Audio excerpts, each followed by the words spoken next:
সম্মানিত ভিউয়ার্স, আসসালামু আলাইকুম। আমি মোহাম্মদ ইনজামুল হক টিপু। আজকে আবার চলে এসেছি যুবাগের পক্ষ থেকে।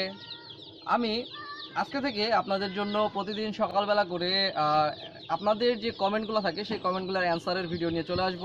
তো তারই ধারাবাহিকতায় আজকে আমি এক বড় ভাইয়ের কমেন্ট নিয়ে চলে আসছি। তিনি যা জানতে চেয়েছেন যে মুরগির প্যারালাইসিস হলে কি করা হয় এবং তাদের এলাকার নাকি সকল মুরগির এরকম প্যারালাইসিসের সমস্যা হচ্ছে। তো এই মুরগিগুলোর প্যারালাইসিসের প্রবলেম সমাধান করা যাবে কি করে, আপনারা কমেন্ট এখানে দেখতে পাচ্ছেন।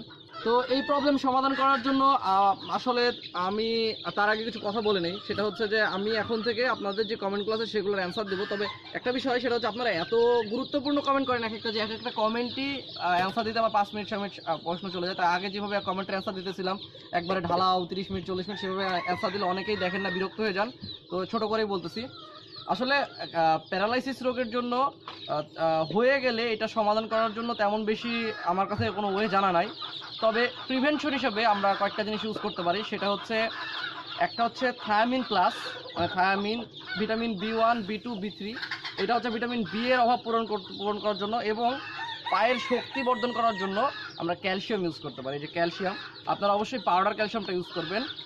পাউডার ক্যালসিয়াম এবং থায়ামিন, ক্যালসিয়াম 1 লিটার পানিতে থায়ামিন 1 লিটার পানিতে 1 গ্রাম, ক্যালসিয়াম 1 লিটার পানিতে 1 গ্রাম।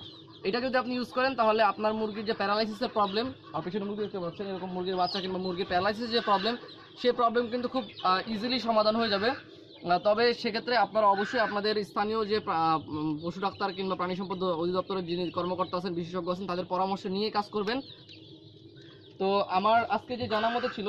তবে যদি প্যারালাইসিসের পরিমাণ বেশি হয় কিংবা মনে হচ্ছে যে মহামারী আঘাত হতে যাচ্ছে, তাহলে মানুষের যে ক্যালসিয়াম ট্যাবলেটটা আছে সেই ট্যাবলেটটা আপনারা ইউজ করবেন। সেটা অবশ্যই একটু জেনে শুনে বুঝে আপনার বিশেষজ্ঞ ডাক্তারের কাছ থেকে জেনে বুঝে ইউজ করবেন। আমরা একটা 500 mg ক্যালসিয়াম 5 লিটার পানিতে গুলায় খাওয়াই দিই। সেক্ষেত্রে আপনারা চাইলে এটা করতে পারেন। তবে এটা সবচেয়ে গুরুত্বপূর্ণ যখন দেখা যাচ্ছে খুব মহামারী আঘাত হচ্ছে, সেক্ষেত্রে আপনি ইউজ করবেন।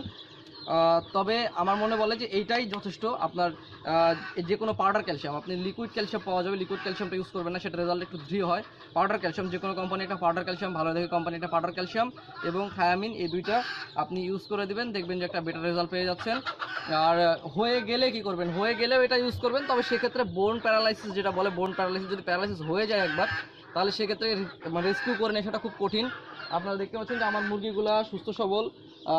আমি কিন্তু বাচ্চাগুলোকে 1 মাস পরে সর্বপ্রথম যেটা করছি সেটা হচ্ছে ভিটামিন বি এর একটা কোর্স করাই দিয়েছি। 3 দিনের একটা ভিটামিন বি এর কোর্স করাই দিয়েছি, যেন প্যারালাইসিসের প্রবলেমটা আমি কিওর করতে পারি। আজকে এই প্যারালাইসিস নিয়ে আলোচনা করলাম। আপনাদের যদি অন্য কোনো কিছু জানার থাকে, অবশ্যই এইরকমভাবে একটা সুন্দর কমেন্ট করবেন, যেন আমার মনে হয় যে না, এই কমেন্টটা নিয়ে আপনাদের প্রশ্নের অ্যান্সার দেওয়া উচিত, এবং এটা আরও 10 জন জেনে উপকৃত হবেন। যেমন এই প্যারালাইসিস নিয়ে আপনারা হয়তো অনেকজন জানতে চাচ্ছিলেন। তো যাই হোক, সেটা যেন উপকৃত হয় সেই অনুযায়ী একটা কমেন্ট করবেন, আমি সেটার অ্যান্সার দেওয়ার চেষ্টা করব। তো ভিডিওটা ভালো লাগলে অবশ্যই আমার সাথে থাকবেন। সে পর্যন্ত ভালো থাকবেন। ধন্যবাদ। আসসালামু আলাইকুম।